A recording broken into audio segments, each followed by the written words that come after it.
ಮಾತ್ರ ಅಲ್ಲ, ಪ್ರತಿಜ್ಞಾ ವಾಕ್ಯವೊಂದನ್ನೇ ಹೇಳಿದೆ. ಇಂದು ಅವರೊಳಗಳಕೆನಿಂದ ರಿಪುಗಳ ಜವನಬೋಣವ ಮಾಡದಿದ್ದರೆ ಅವಣಿಯನ್ನು ಗೆಲ್ಲದೆ ಮಹಾರಥರಿಪ ನಾಯಕರ ಅವಣಿಗೊರಗಿಸದೆ ಮಾರ ಅಂತವರ ನುಂಗದೆ ಮಾಡಿದೆನಾದರೆ ದಿವಿಜಪತಿ ತನಯಂಗೆ ನಾ ಜನಿಸಲಿ ಏನು ಬಿಡುಮರೀಚೆ ತೊರೆಗೆ ಹರಿಗೋಳಿಡುವರಿಂಟಲೆಪ್ಪ ದುರ್ಗದ ಹಿಡಿಯಲೇತಕ್ಕೆ ಗರುಡ ಮಂತ್ರವು ತರಡ ನೆನ್ನದಿರು ಕೊಡನ ಕುವರಣ ಕುಮಂತ್ರದೊಟ್ಟಿಗೆ ನಾನು ಅಳುಕುವುದಿಲ್ಲ. ಕದಡಿಯರು ಮನದಾದ ಪಕ್ಕಂದದಲ್ಲಿ ಹೆಚ್ಚಿದ ಚಾತುರಂಗದ ಮೆದೆಯನ್ನೊಟ್ಟಿದ ಹೂಡೆ ಹೊಕ್ಕದು ಎಂಬ ಹಾಗೆ ಧೈರ್ಯದ ಮಾತನ್ನು ಹೇಳಿದೆ. ದೊಡ್ಡಪ್ಪ ಮೊದಲು ಒಪ್ಪಿಕೊಳ್ಳೇ ಇಲ್ಲ. ಅವರಿಗೆ ಧೈರ್ಯ ಬರುವಲ್ಲಿಯವರೆಗೆ ಧೈರ್ಯದ ಮಾತನ್ನು ಹೇಳಿದೆ. ಕಾರಣಗಳನ್ನು ಕೊಟ್ಟೆ. ಗಾಳಿ ಬೆವರುವುದುಂಟೆ, ಅಗ್ನಿಯ ಜ್ವಾಲತು ಹಿನಕ್ಕೆ ಬೆದರು ಹೋಗುದೆ ಎಂಬ ಹಾಗೆ ಹೇಳಿದಾಗ ಕೊನೆಗೆ ಅವರಿಗೆ ಕಳುಹಿಸದೆ ಉಪಾಯ ಇಲ್ಲ. ಸಂತೋಷ ಭರಿತರಾಗಿ ಕರ್ಪೂರಕ್ಕೆ ಎರಕವಂತಹ ರಣವೀಳ್ಯ ನನ್ನ ಕೈಗಿದ್ದರು. ಆವಾಗ ಉತ್ಸಾಹ ಹೆಚ್ಚಾಯಿತು.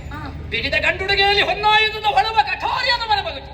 ಸಾಧು ಜವಾಜಿ ಕತ್ತುರಿ ಗಂಧ ಲೇಪನದಲ್ಲಿ ಮಗಮಗಮ ಹೊಂದನರ ಹಾರಾಜಿಗಳೊಪ್ಪ ಪಡೆದು ನಸನಗೆ ಮಗನ ಸೊಕ್ಕಿರಲ್ಲೇ ಯುದ್ಧಕ್ಕೆ ಸಿದ್ಧನಾದೆ.